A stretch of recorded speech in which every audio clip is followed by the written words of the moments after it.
Hi, so Dean Jackson. Welcome to the More Cheese, Less Whiskers podcast. And you are in for a treat today. This is one of my favorite people in the world.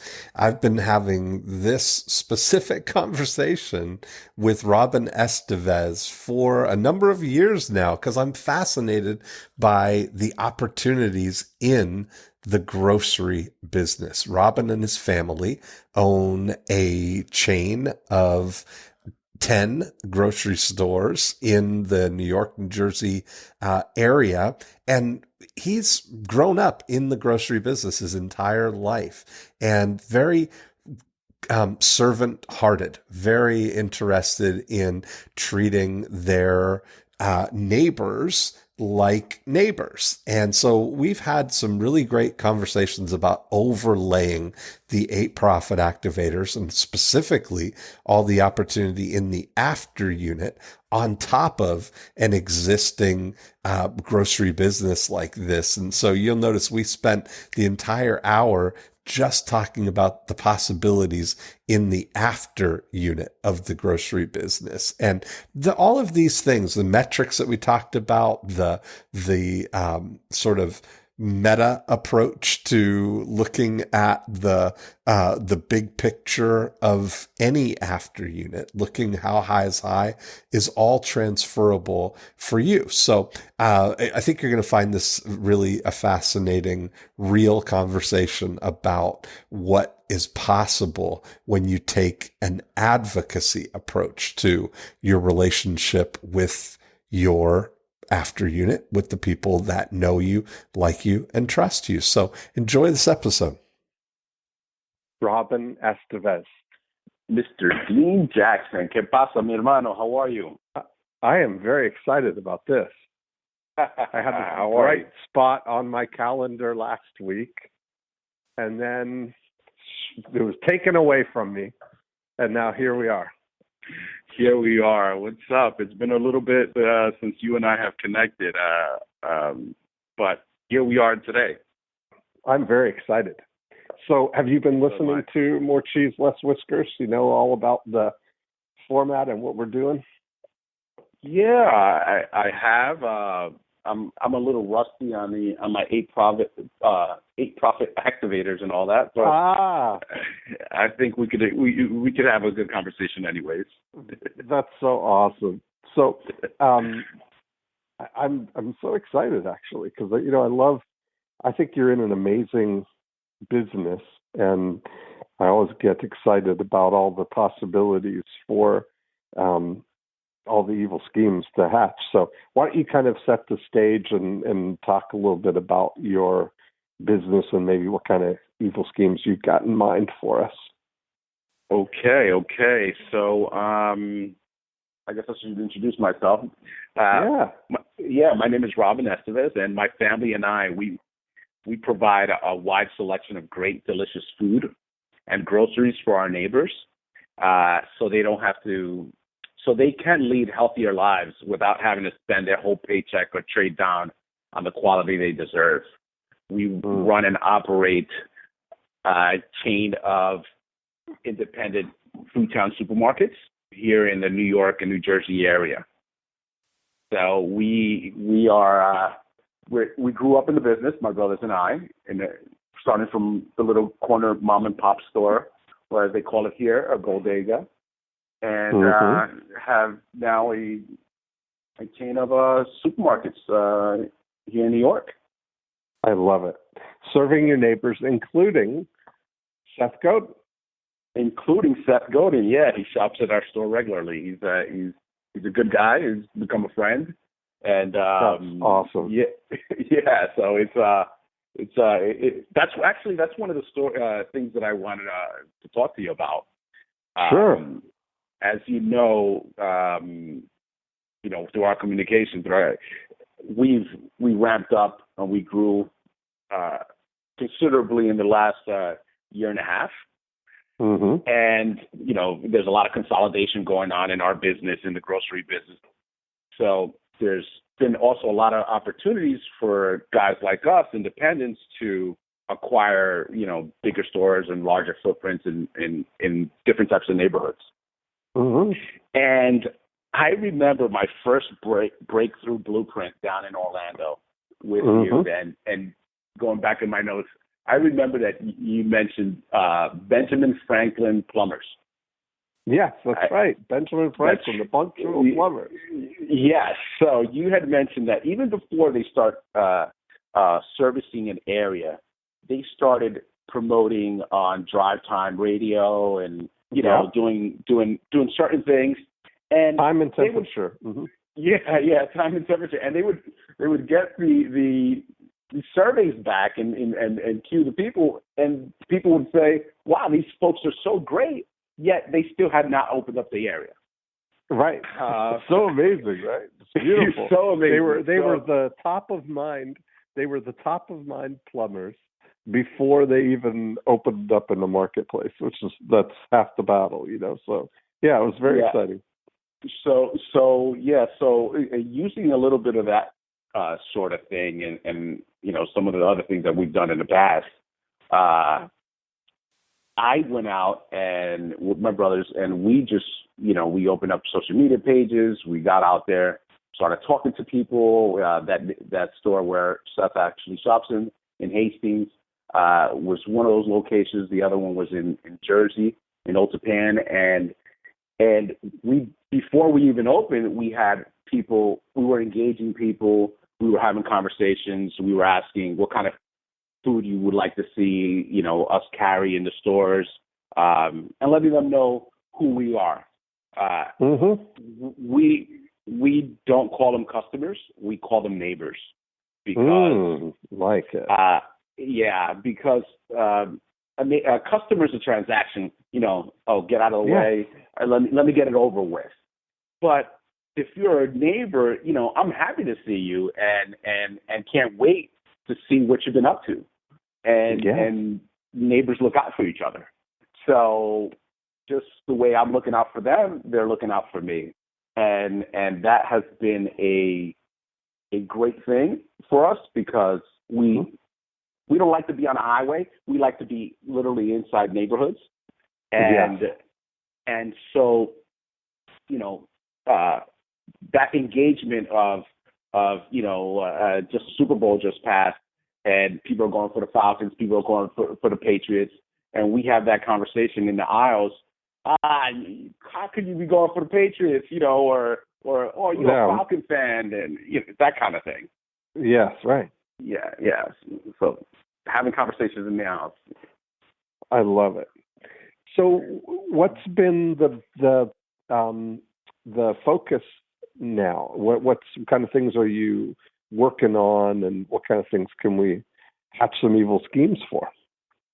Well, just recently, ramping up the engagement of the one-on-one, the personal engagement. I sent out an email just this week saying thank you to everybody, a whole list, and I've gotten such a positive response from that.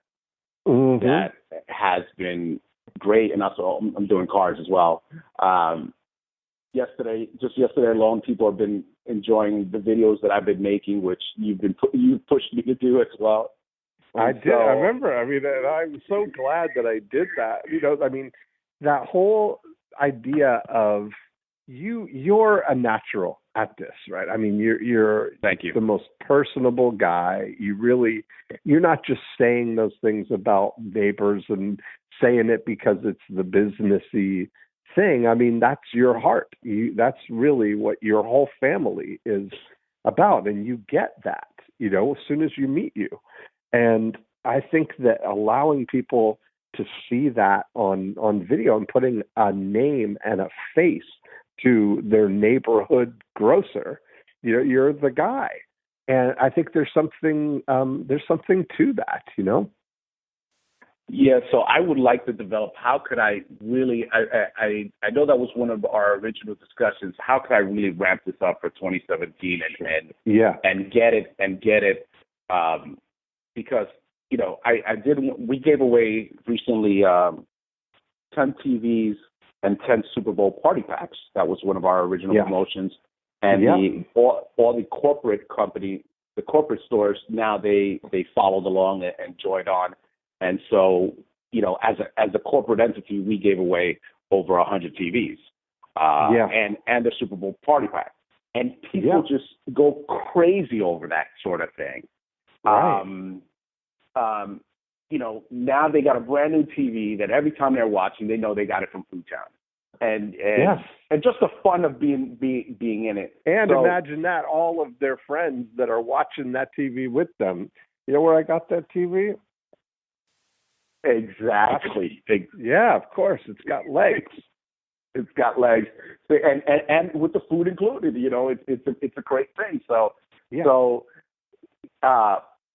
like I was saying just yesterday, somebody was saying, his name is Donnie. He goes, dude, you are so great. I love seeing your videos. Thank you for what you guys are doing. Keep doing what you're doing, and I always get a kick of what you got coming. Mm-hmm. Well, I think that there's the thing that you're. I've mentioned to you the growing up in Canada, in Toronto, the influence of Dave Nichols on my interpretation of the grocery world. Right, Dave Nichols was the president of Loblaws, which was the big Canadian grocer at the time, but he made it very personally, took the role of being the president of Loblaws and being your grocer. He took that very seriously, and he would always, he had created a whole line of products called President's Choice, which were premium products that he would search the world and find. He would do a Taste of Thailand sauce. He would travel all over and he'd fall in love with these products, and then he'd create this Taste of Thailand sauce that you could use for chicken and beef and marinating and all these things. Or he created the President's Choice Decadent Chocolate Chip Cookie, which was the best chocolate chip cookie on the market, better than the brand, the big brand names, but he would private label and develop products for their own line. But anyway, the fact that he was the face of Loblaws made it a very a different experience. That there's a guy, that's a real it's a real thing. I think there's something to it, and that's what I believe you've got that opportunity, that personality, because it just is who you are naturally. As an introvert, that just sounds very funny. Yeah. Well, that's it. But I mean, that's why you introverts kind of get misinterpreted a lot, because I'm an introvert myself, as you know, but that doesn't. But we definitely have a heart for people and wanting people to have a great experience and have great things. It's just we're not the life of the party kind of people, Yeah, definitely. Yeah. And it's interesting. It hit me the other day that we have about 65 to 70,000 people, neighbors coming through our doors, transactions coming through our stores. And if you taking simple math, doubling that, because somebody comes in with their spouse or their kids or their grandma and all that, that's about 120, 130,000 people that are literally coming through our doors. Yeah, and it's a challenge there's only 4 of us. We have an amazing team that works with us, and that's one of the greatest comments that we get about how helpful and how friendly and kind they are. They actually stop and talk to them. So it's how do you scale that family and that neighborly attitude of wanting to serve. I got some ideas. Oh, let's go. I've got some ideas.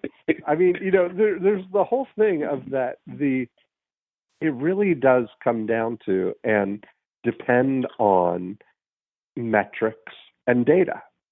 You have to have that, right? You have to be able to. That's the biggest obstacle for people, and I say at scale, but the things. It's got to be fundamentally the scale isn't the part that makes it difficult. It's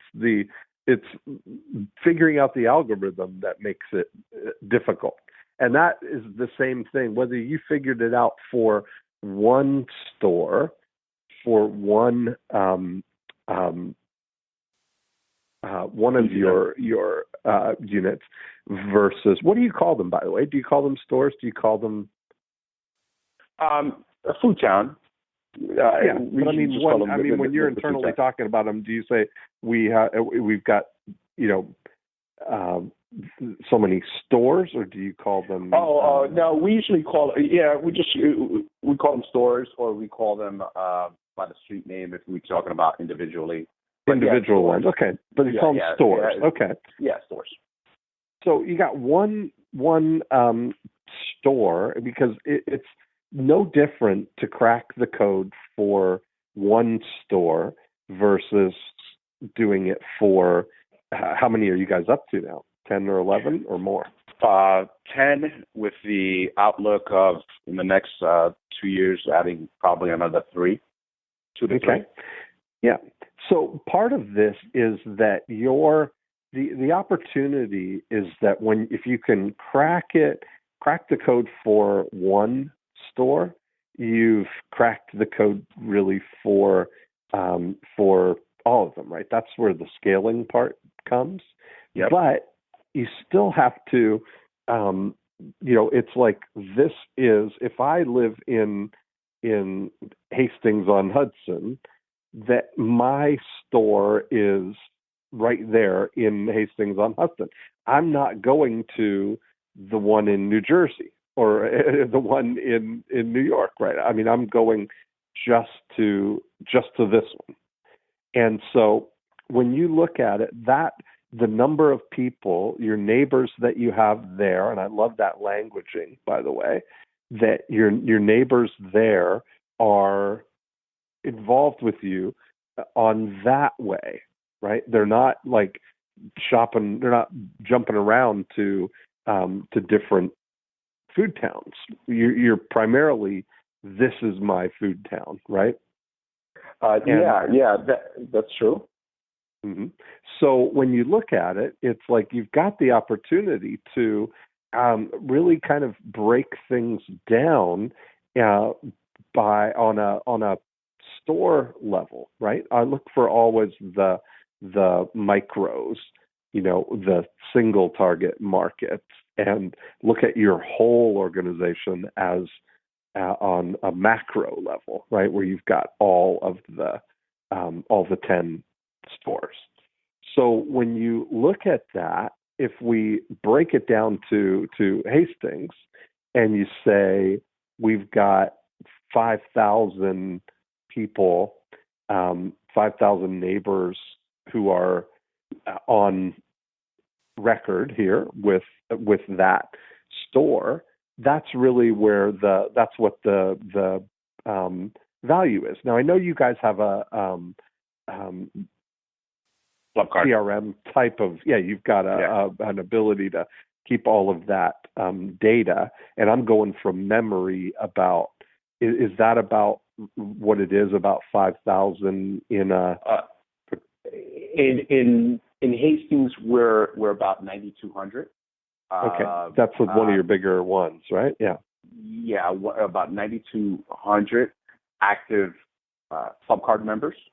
Mm-hmm. Who, and right. And it tapered, and some stores I got 10,000, some I could have as low as 5,500. It all depends on the density. Right. And so when you look at it, that the way you've got that card what do you call it again? It's the Futon Club Card. The club card, yeah. Yep. So you've got 9,200 club card members in Hastings, and let's just have our conversation about Hastings because it's fun. Makes it easy. And yeah, it makes it easy, right? Because everything that we're talking about is just as applicable to the other stores. Aside from the strictly local things that there may be different demographics or different neighborhood sort of personalities that have different product SKUs or different demographics around it, right? So that's exactly right. Yeah.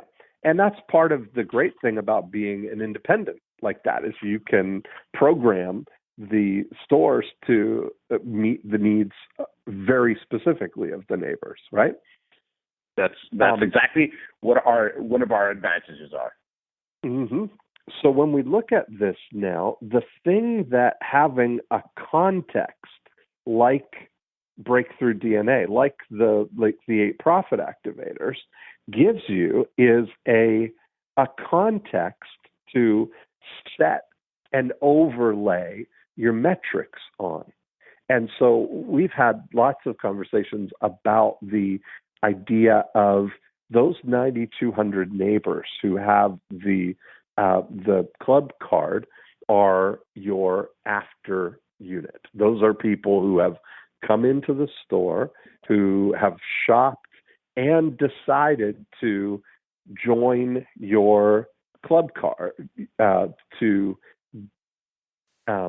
because they come back frequently, right?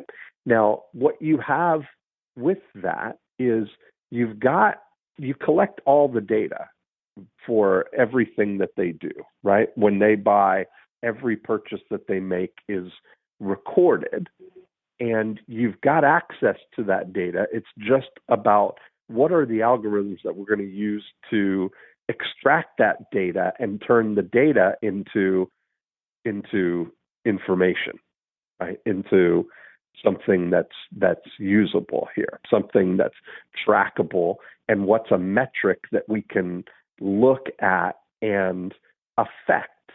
What's the metric that we can move? So if you look at just from a top-down sense, if you just take the 100% of the revenue for the Hastings on Hudson store, that's going to, that total amount of revenue in the month of January or over the whole course of the year, if you look at it year on year, came from some known number of transactions because you met, every time somebody rings in a ticket, whether they were a club card member or whether they were not a club card member. Am I right in that? That's correct. And the interesting part is that a club card member spends about 3.5 times more than a non-club card member. Right, on a per ticket, on a per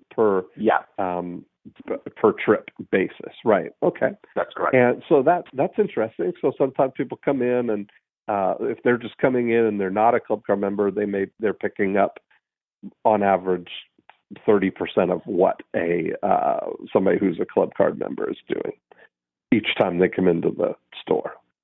That makes sense.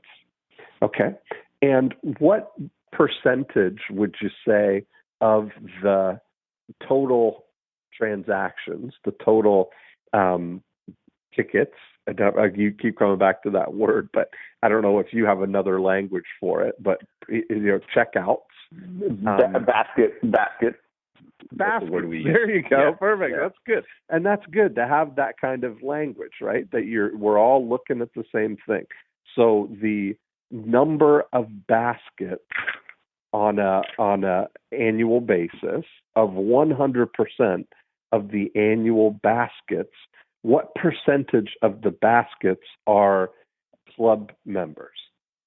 So I have member sales are about 76.2%, and and their transaction is 50, let's round it up, 54%. Okay. So just over half of the transactions that you do are club members. And yes. 50%, 46% are people who you don't know. It could be their first time, or it could be that they come but they just haven't joined the club. So they could be repeat, but they just are not getting credit for it, or they haven't joined in. They haven't joined in, or their mom or their husband, somebody else in the family, in the household may have it, and they don't know the phone number associated with the card. It could be any number of things. Yeah. Okay. So that's it. So about half of your transactions are trackable. And so when you look at this now as a metric, what we're looking for is, of the 76.2% of the total volume that you do, that's quite substantial. That it's all from the after unit. You know, that there's those are people who know you, like you, trust you, and come back again and again. They're not new. They're not new customers. And then what I would look at on that is the on an annual basis, the value of each of those individuals now. You know, like this is knowable stuff. And if you look at the total number of the 9,200 club members in Hastings, if you were to lay them out on a line by line and rank them by the total amount of money that they spent, you would have something from customer number one, the whale, the person who spent the most, your most valuable club member, spent X $1,000 over the course of the year and came in X and bought X number of baskets, right? So you've got the number of baskets and the basket value as two knowable and measurable metrics that you use, right? Yes. And so that's a great thing of the club card, is that we know the average baskets, how much they've spent over the last cycle, and so on and so forth. And so part of it is taking that knowledge from a macro level of knowing what the average basket is and knowing what the average total volume is and the total number of visits on average, and going on a micro level and looking at assigning it almost to specific people, right? Getting to that level of it. So if you took the 9,200, in theory, what happens is that your number one person, if we ranked them by total spend this year or in the last 12 months, and would probably also be your leader in the total number of baskets, and the 9,200 may not potentially have come in at all last year, right? Would you say that there's a potential that of the 9,200 people, that some of them have a card but have stopped coming in or not come in at all? Of course. Okay. It's like the bathtub theory. You always got folks coming in and folks coming out. We end up signing up about 6,500 to 7,000 people per cycle, which is it's a 30-day cycle. So there's always people coming in and out, of course. Yes. Okay. Perfect. And so, but the card never expires, right? No, once never they're expires. in, they're in. Yeah. That 6,500 is across the whole all 10 stores, right? Yeah. That's I just looked at the one. Yeah, the 6,500 is across all the 10 stores. Yeah.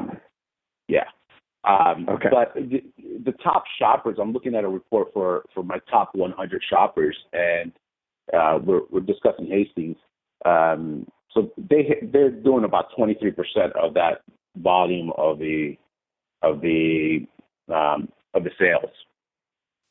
So they're doing 23% of all of the volume of sales of the 76. Yeah, of the 76.2.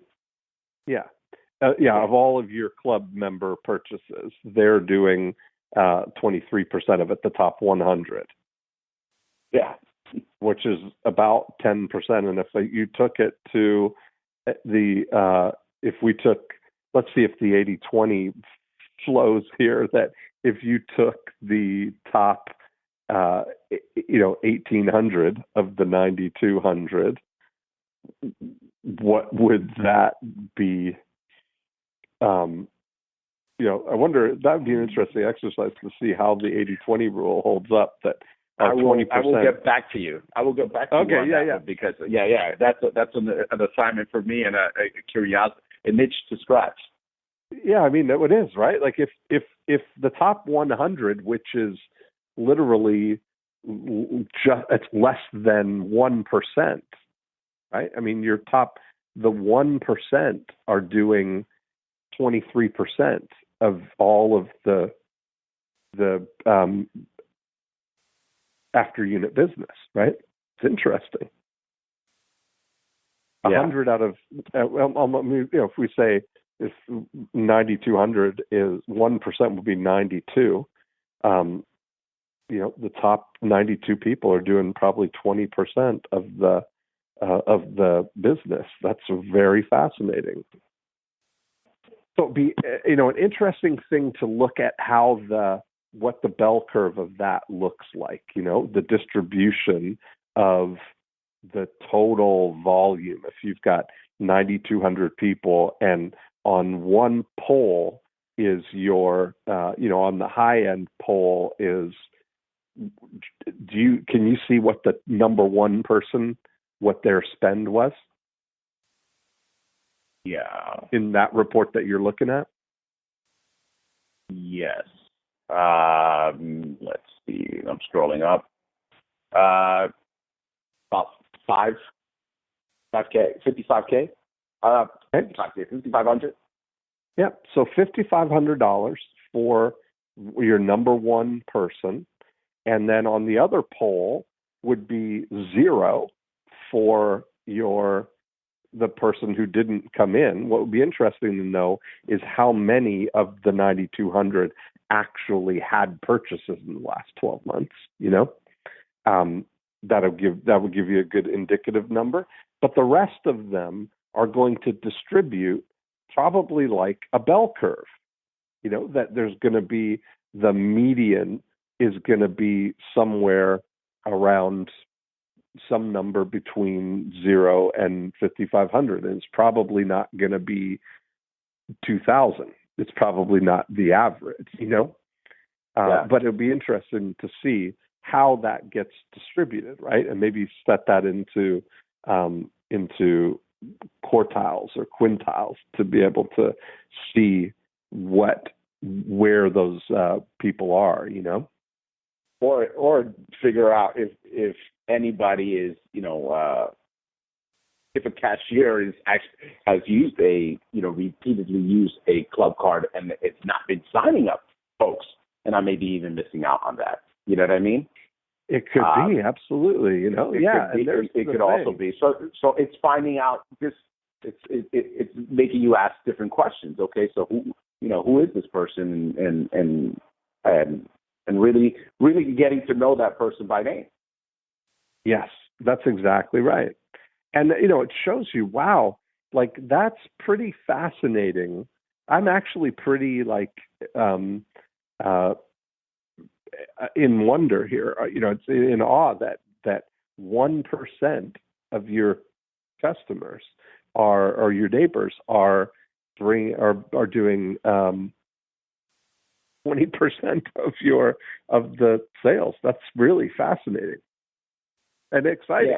Yeah. Because then it's like there's lots of opportunity with the others, with the other neighbors. And so we had talked, I still talk about, every time I see you, we talk about this. And you know what I'm going to say, right? That the thing that I talk about, my dream thing for you, is this idea of return on groceries as an outward-facing metric for people.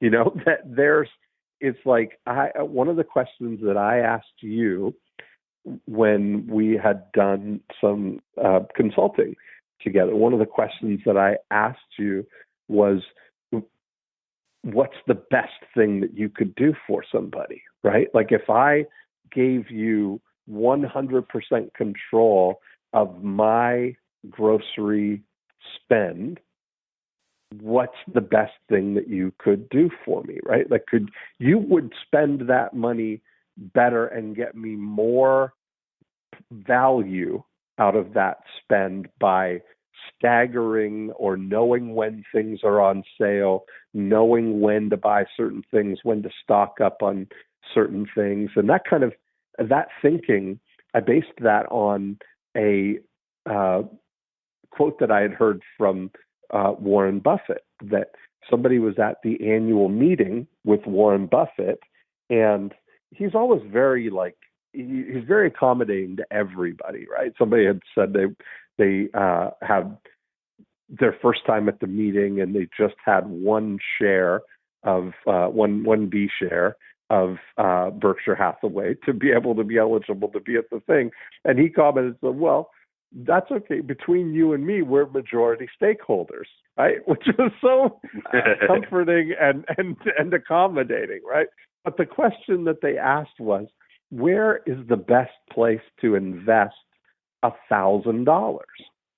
And Warren's answer was in consumer durables. And they kind of stepped back, oh, well, what's that? And he said, toilet paper and paper towels. And whenever look in the newspaper, and when toilet paper goes on sale for 50% off, buy all your toilet paper. Buy $1,000 worth of toilet paper, and you've made 50% on your $1,000 rather than waiting till you need it and buying it for full price. And so that kind of thinking, like just overlaying some sort of some kind of metric over that, right, is so I think could be fascinating. If you take some stewardship of somebody's grocery opportunity, that you could probably make a difference of, I would guess, at least 20% on somebody's annual spend, just by anticipating and taking advantage of what is available right now. And it's funny because I don't think anybody owns that space of taking, almost like a financial advisor, but your grocer advisor, of taking and being a steward of the $5,000 that they're going to spend, Now, if you look at it that your top guy, your top family spent $5,500, that I would bet that it's very difficult in New York to spend less than $500 a month on groceries for a family. So what that tells you is that most of your people there, the other 99% of your people, are spending way less than $5,500 on their groceries, right? With you. But they're spending more than that, and that's something that you don't know, is how much is the person who spent $5,500 with you, how much are they spending on groceries total? What percentage of their total basket are you getting? That's always a question that we always have, because most people, it's statistically known that most people are, they shop in multiple places. So they may go to a big box store, they go to a neighborhood guy, and then they go to that convenience. So everybody wants to be the first guy. Right. Because they think that they're going to, some of those people, they're clipping coupons, they're power couponers, and they're trying to be good stewards of their family's grocery budget, Their food dollars, Their food dollars, And so that's why they might shop around. But if you really thought about it, it would be very interesting for you to show and see how much somebody could save by following your kind of grocery plan for them, right? A grocery planner. And so, go ahead. I'm sorry.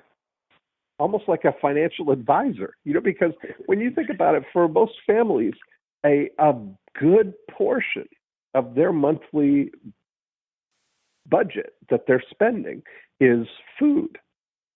Have you seen? You must have access to grocer stats and stuff like what, as far as all the money that people spend. It's certainly one of the largest pillars of spending that people have, right? They spend from housing would probably be their number one thing. And if you take the majors, like they'd spend on housing, on their cars, on health insurance, on, all of that stuff. It's got to be one of the top three.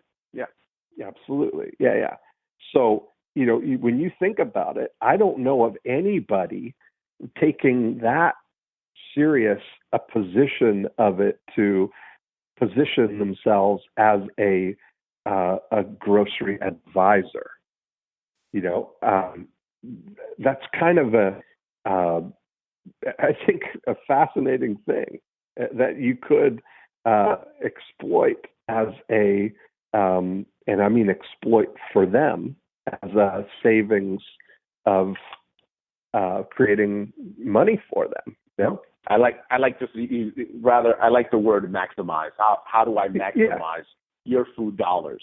And that's where that's that frame of return on groceries, right? That your groceries are actually smart grocery planning is getting you a return on your grocery dollars, right?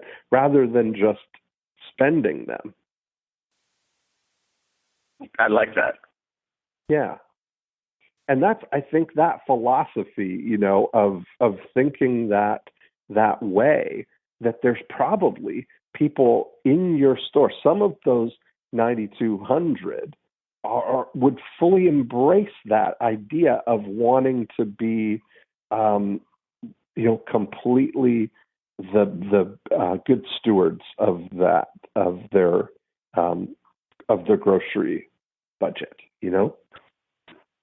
Yeah. A lot of good notes here.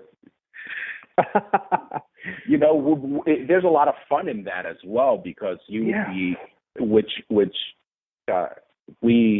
make an effort to do, like with the Super Bowl promotion, and other stuff that we have is, rewarding them and keeping them engaged in different ways that sometimes it doesn't have to be money, but obviously it is money because, those prizes are worth something.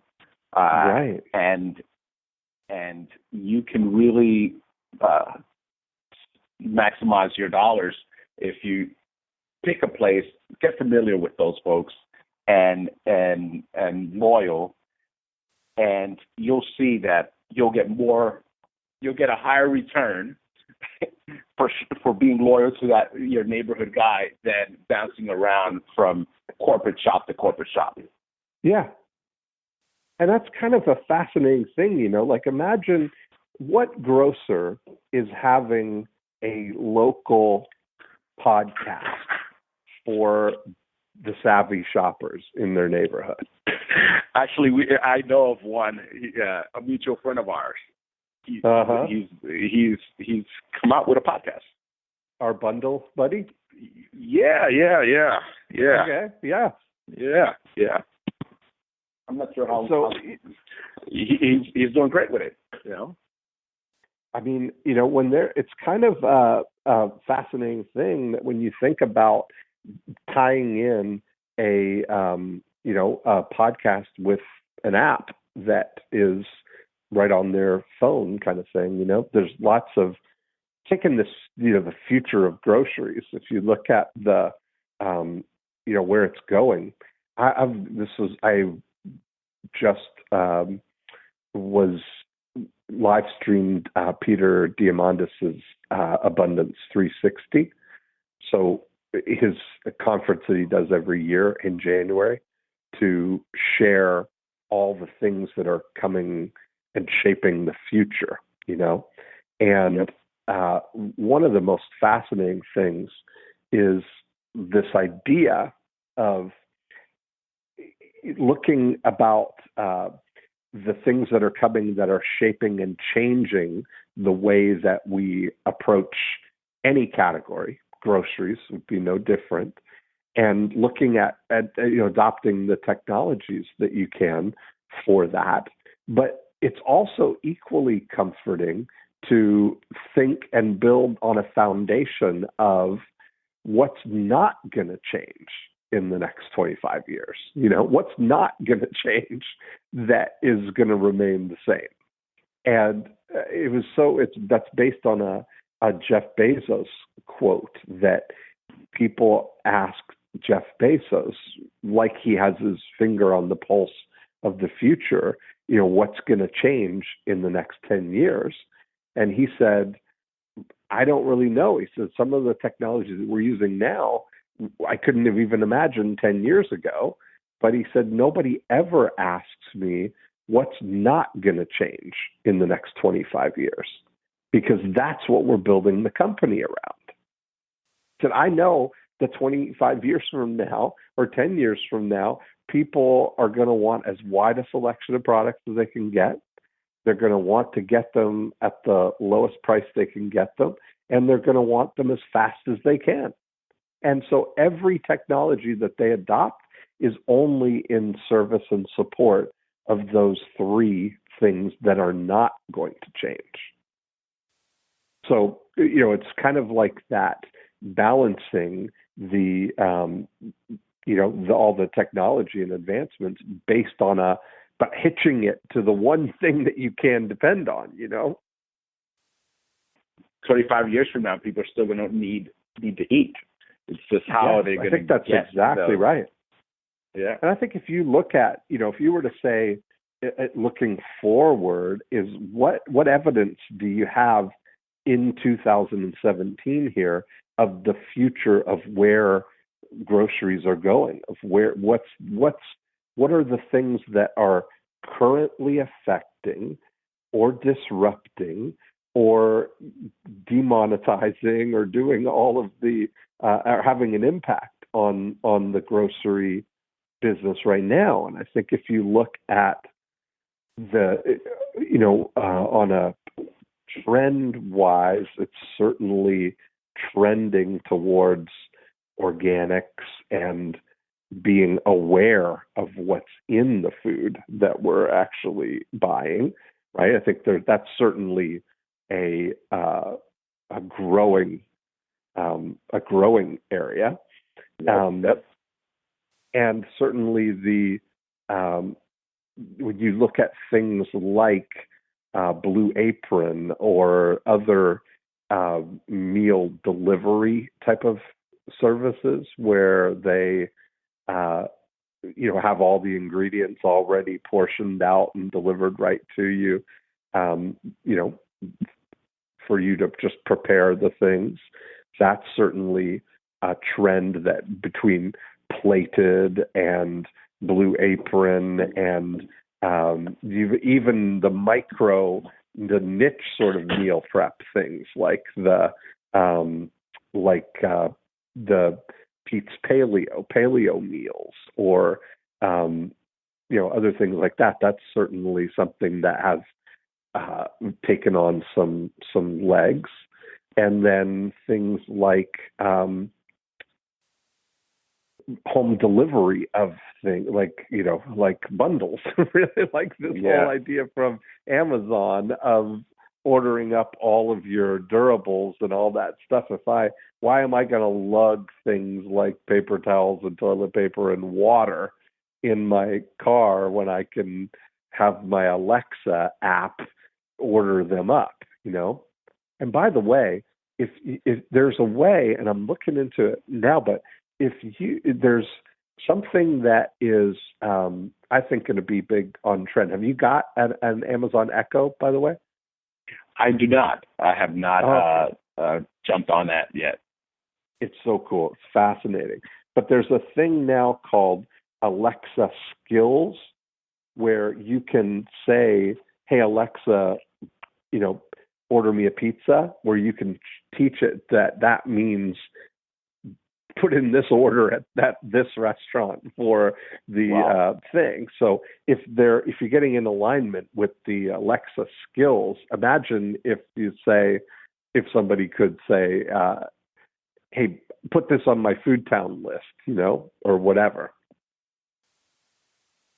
That is quite a possibility, because we're about to roll out our online shopping pretty soon. So how to develop this. Yes. It's pretty fascinating. I mean, there's so much innovation possible the good news about it is that, you're in a business that fundamentally is not going away. I mean, the thing that's not changing is our bodies and our need for food every single day, right? That's still going to be here. And so all of that is you can rest assured with that there's no way to digitize a steak. Well, one of the things, and maybe they will digitize a steak, but one of the things that I'm noticing and seeing is that there's a growing group of people who are moving towards the local and the neighborhood guy, rather than going to the conglomerate. And I'm talking about from the coffee shop to the grocer, obviously. Yeah. And who wouldn't want to get their guy? eggs? Who wouldn't want to get their eggs and their chickens from a farmer that made them right around the street, right around the corner? That's of course what we would like, right? Yeah, and I'm seeing a growing that being a growth factor, and it's been great for us because that's who we are, Yes. Yeah. So much great. I mean, boy, and we've literally just been talking about the after unit. I mean, there's just so much potential in that. It's funny. We've just been so comfortable talking here that we're rolling off each other as we have in the past. But there's a lot of great ideas here, and I'm going to dig into a lot of this data here, and get back to finishing the book, the second book. The second book. Yeah. Where can is your book on Amazon right now? Lessons from Behind. This is I would recommend this for anybody because it's a great story of a family business, and from the perspective of a kid that grew up in a family business. I mean, you were born in the grocery business. That's really the thing. And starting out sweeping the aisles and then opening the stores, and you've done every job in the store. And it was really well written. It's a beautiful story. So I would recommend that for everybody. Lessons from Behind the Counter, right? Yeah, thank you. And that was also through the 90-minute book.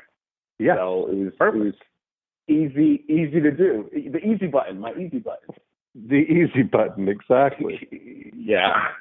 So, my brothers and I have had an interesting upbringing, as many others have, and it's been fun to be able to serve our neighbors and be a part of their lives and our team. Yeah, it's kind of cool. It's kind of cool. I'm excited. The thing that we've always run into is that you just have such an abundance of opportunity that it's very difficult to pick the one and execute that one, right? Because all this that we've been talking about is literally just the after unit of one store, then multiplied across others, But it would be fascinating to really take the, to kind of implement that idea of much what the focus could be there, what the impact could be, and how much that would move the needle, of getting more. I mean, it's the good news. It would be really fascinating to see the distribution, for one thing, of the of the 9,200 people from 0 to 5,500 laid out as a bell curve to see where the distribution. Yeah, that's one of the things that I think is more enticing, to figure out who lay these folks out on a bell curve, like, and see how can we move that metric. I mean, sometimes we play games or have contests with our team and our managers. How can we affect this 1 percentage point here of a department contact? How many people are shopping this particular department, and what things whoever gets to move that number the most wins a prize. And it always happens that you end up moving that number. Everybody improves, and that then becomes the benchmark, the baseline, and then you keep improving upon that. So it would be interesting to find out who are laying out these 9,200 folks, and how could we affect that basket size, the engagement, and so on and so forth. That's exactly right. And the interesting thing is, in theory, because you're collecting everything, you could zero in on the individual items in the baskets, right? I mean, you've got all of that recorded because it scans in all the items, right? So you could go as micro as looking at the person, your number one, and looking at the $5,500 that they spent and itemizing what those things are, right? Like, you could get a sense of what their basket is. Yes, of course. Yeah. And, that's the kind of thing that would be very interesting for you if you looked at the 2016 numbers there, and you just said, for that 5,500 person who spent that, if you looked at what they spent when and how much they spent on things, if you just knew that they spent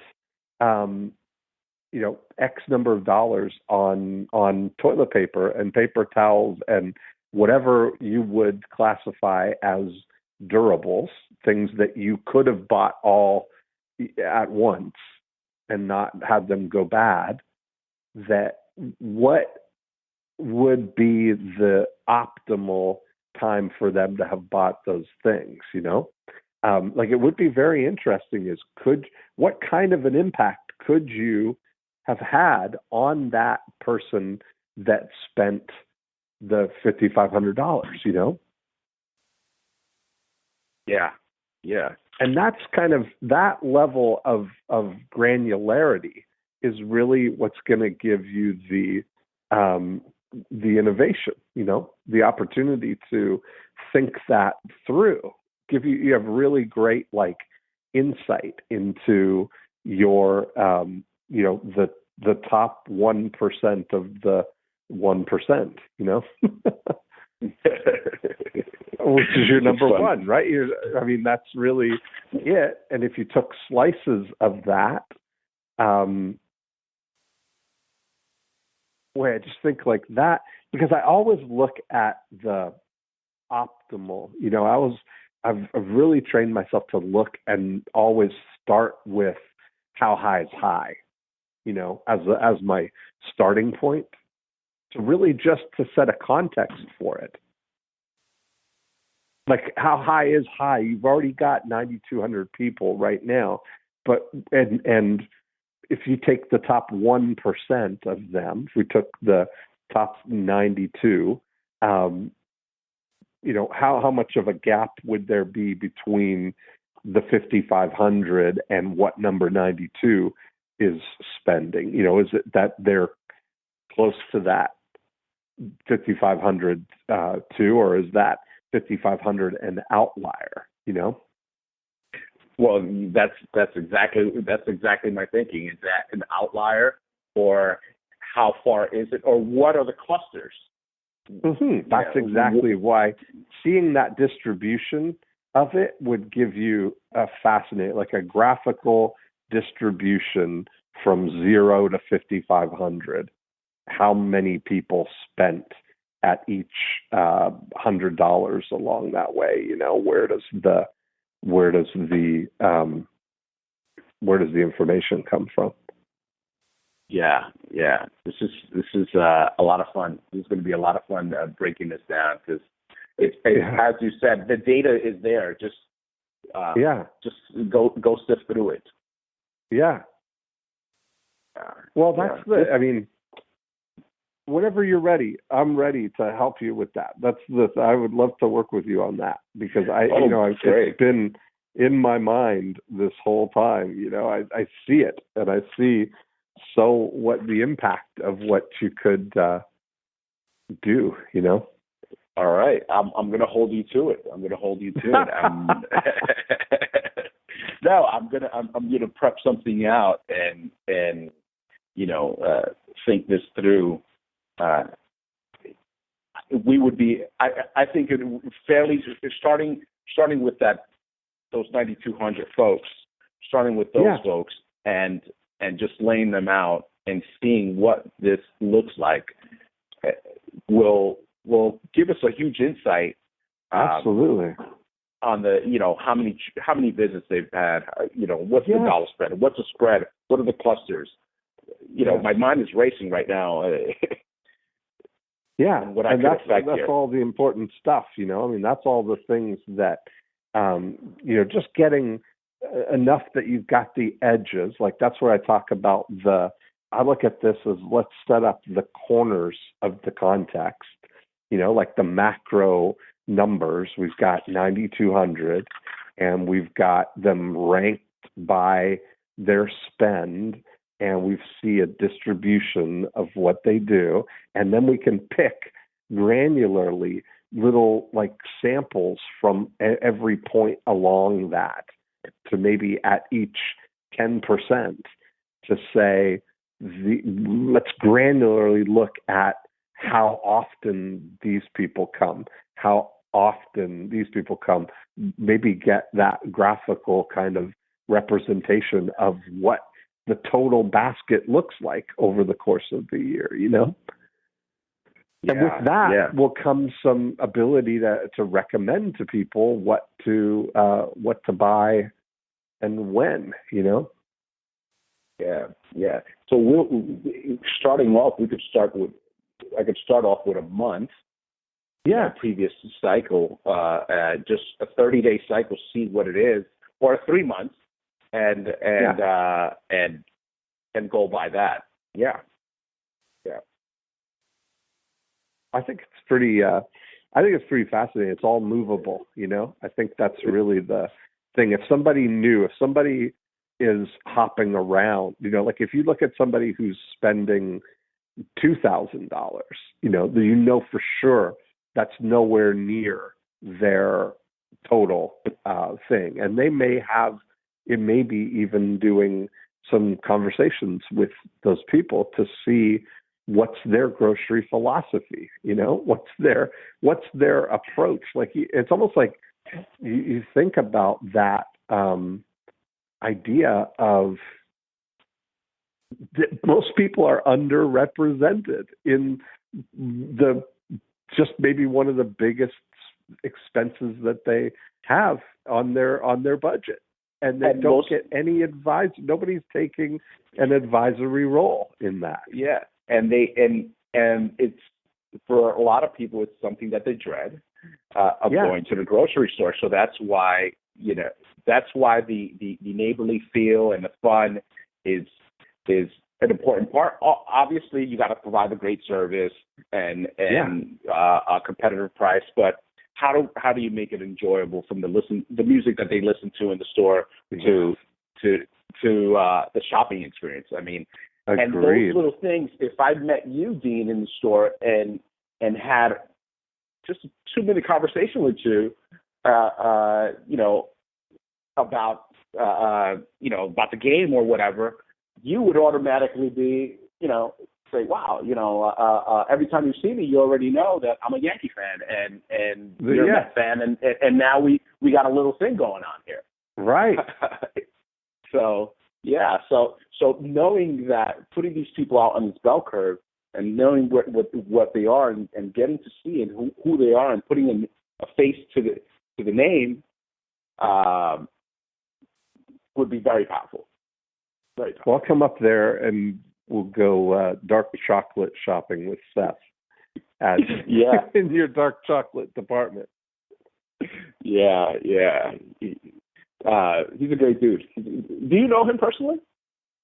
Only by email, and have met him just speaking at the same events, but I haven't had any.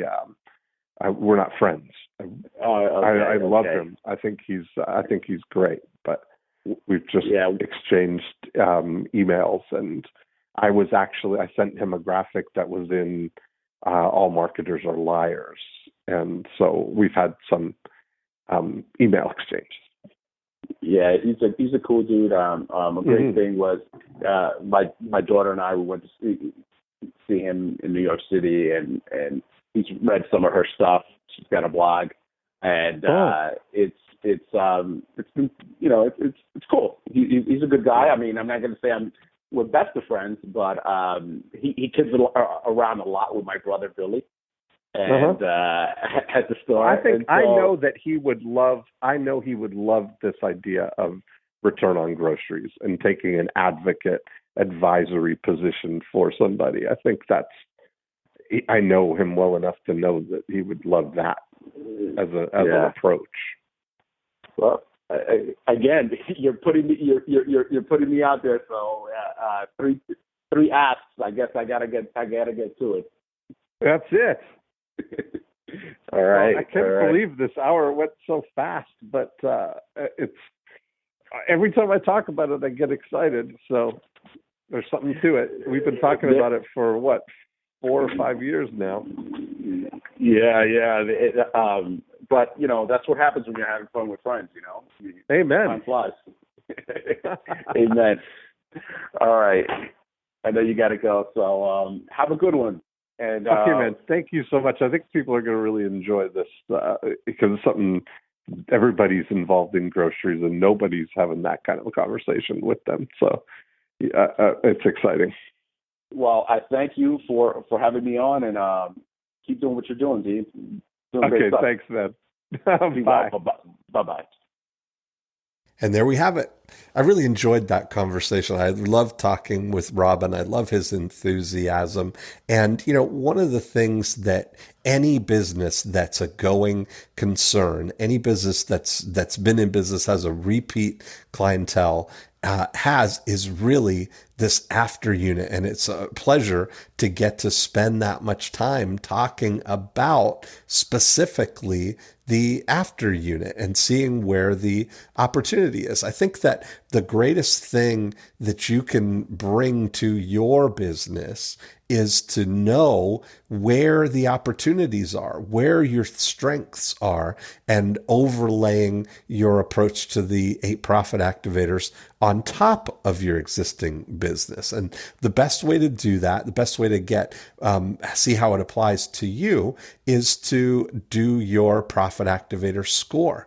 And so we've got a online assessment that you can go through at profitactivatorscore.com, where you can see how the 8 profit activators are either growing or slowing your business right now. It shows you where the opportunities are, where your aspiration is, and you get 2 free books that come along with that. The Breakthrough DNA book, which explains how to apply the 8 profit activators, and the Profit Activator Scorecard book, which is an interpretation of how the score, amplification of how the scoring system works. So I would encourage you to go to profitactivatorscore.com and start that process for yourself. And of course, if you'd like to be a guest on More Cheese, Less Whiskers, just go to morecheeselesswhiskers.com and look for the Be a Guest link at the top of the page.